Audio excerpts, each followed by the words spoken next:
Hello, everyone, and a huge welcome back to the Easy English channel. We are so thrilled to have you tuning in with us today, no matter where you are in the world. I'm Olivia, and I'll be your guide for today's fascinating topic. And I'm Steve. It's really great to be back here with all of our amazing listeners. We absolutely love connecting with you. And we've got a super interesting and honestly, incredibly useful lesson lined up for you today. Olivia, quick question for you actually. Oh, a pop quiz right at the start? All right, hit me with it, Steve. Did you happen to get my message this morning? You know, the one about our podcast outline? Yes, I absolutely did get it. In fact, it was one of the first things I saw when I woke up and checked my phone. It really helped me organize my thoughts for today. Why do you ask? Well, did you notice something quite interesting about our little exchange just now? We just used a very common, very versatile English word, probably without even giving it a second thought. You're talking about get, aren't you? I just used it twice, actually. And you used it too. That's brilliant. I love how it just slips into conversations so naturally. Exactly.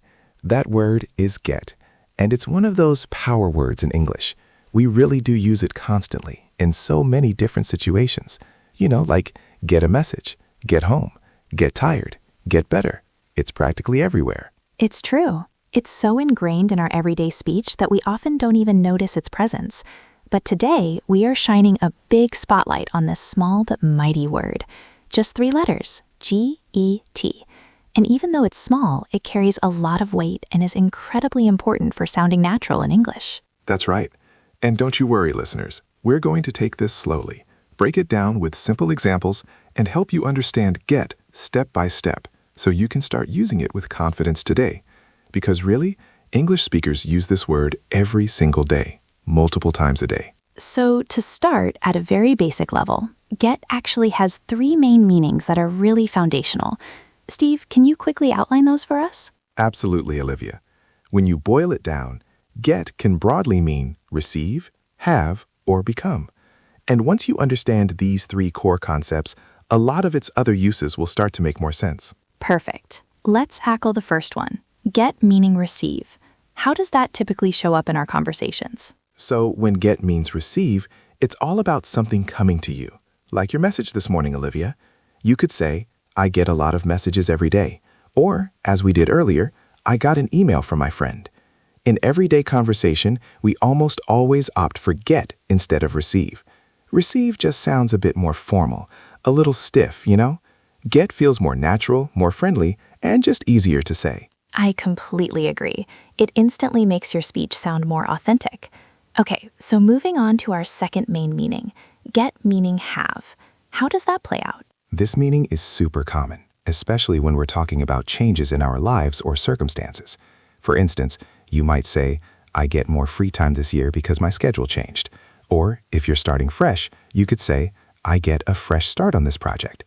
It's about acquiring or possessing something, often as a result of a change. So you're not just having free time, you get it, implying it's new or different from before. That's a great distinction. It really highlights that subtle difference of acquiring or experiencing something new. Now, for the third core meaning, and I think this one is incredibly important for expressing feelings and changes, get meaning become. You hit the nail on the head, Olivia. Get as become is absolutely vital. It shows a change in state or feeling. So instead of saying, I become tired after work, which is grammatically correct but sounds very formal, we naturally say, I get tired after work. Or, I get hungry before dinner, not I become hungry. Another great example is expressing emotions. I get happy when I see my friends. It's all about a transformation, a shift from one state to another, and it's very dynamic. That makes so much sense. It really captures that transition. And speaking of transitions, we also use get when we talk about places, don't we? Like arriving somewhere. Oh, absolutely. This is another huge one for daily conversation. We often use get instead of arrive. Think about it. What time do you get home? Or, I get to work at 9 o'clock. Using arrive would sound a bit formal or perhaps a little too precise for a casual chat. Get just sounds much more natural and common when discussing travel and arrival times. So you get to a place or you get home. Okay, so we've covered receive, have, become, and arriving at places. What about when something finally clicks and you understand it? Yes. This is another very common and super useful meaning for get. When something makes sense to you, you can simply say, I get it.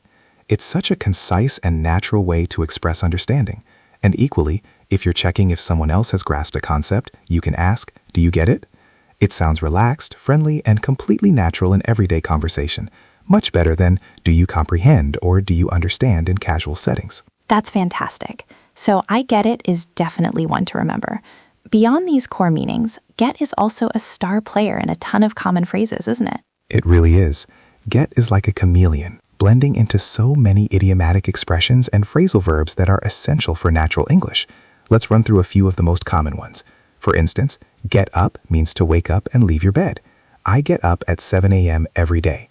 Then there's get back, which means to return. I need to get back home before it gets dark. We also use get ready when we need to prepare for something, like I need to get ready for my meeting.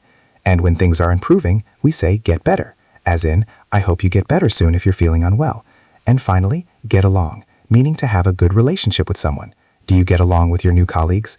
These phrases are really, really useful in everyday life, and you'll hear them constantly. Those are all excellent examples and so practical. Now, just a quick tip for our listeners regarding tenses. When we're talking about the past, do we still use get? That's a crucial point, Olivia. No. In the past tense, get transforms into got. So you wouldn't say, I get your message yesterday. You'd say, I got your message yesterday.